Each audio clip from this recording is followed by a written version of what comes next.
Okay, now we're going to create the box that the mattress is going to sit in, and it actually sits down on top of the sides of this desk. So there are two of these eccentric side rails. You'll notice that one side is wider and then it's narrower on the other end. Now it's important that you get this oriented correctly.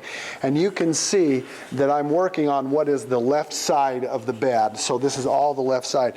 And I've got the thicker portion of this rail will be forward. I'm going to lay it down like this. And the skinnier portion of this rail will be pointed back, or the direction will be back toward the cabinet that we've got on the wall. And what I'm going to do is I'm going to find another one of these barrels, and the barrel will fit right through a hole that's on this eccentric part of this rail, and you'll see the hole there. I'm going to slip that in, and that will complete this triangle here. So that's going to sit right down between the triangles, and I've left that just a little bit loose so I can get that through. And it lines up with that last hole in the triangle. And this is going to kind of want to move, so you'll just kind of want to, you're managing a lot of things, just lining everything up. But that's what we're going to do. And now I'm going to take another one of those short little machine screws, and I'm going to thread that right into the third hole that's connected to this eccentric side rail. And I'll do one on this side, and then of course on the other side that kind of pinches it together. And then I'll go to the other side of this desk unit and put the other eccentric rail on, just like I have here. Now, once I have this rail on, then I can go ahead and tighten all of these little tiny machine screws up all the way around. So there's a total of 6 of them, 3 coming in from this side and 3 coming in from the other side as well. And then I'll just repeat the process on the other side. Okay, moving forward in creating this box that will go around the mattress, now I've found one of the long rails, and it's the wider one.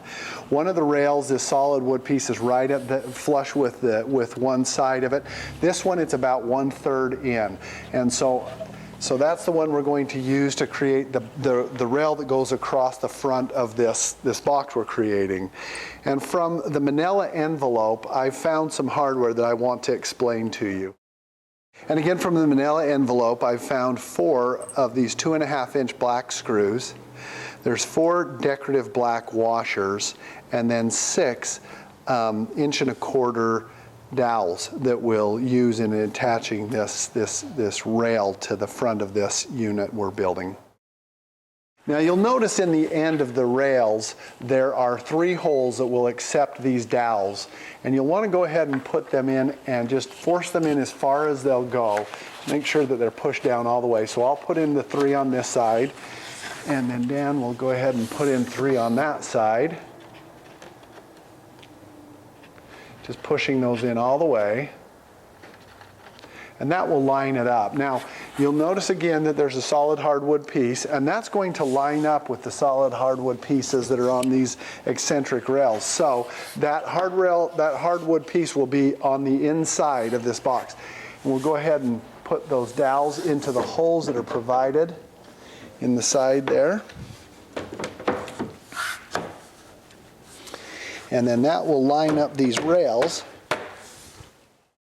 And on either side now, we'll use 2 of these long 2.5-inch screws. I've gone ahead and put those decorative washers, put the screws in the decorative washers. And then in the 2 remaining holes here, I'll just go ahead and drive this screw in until it's tight.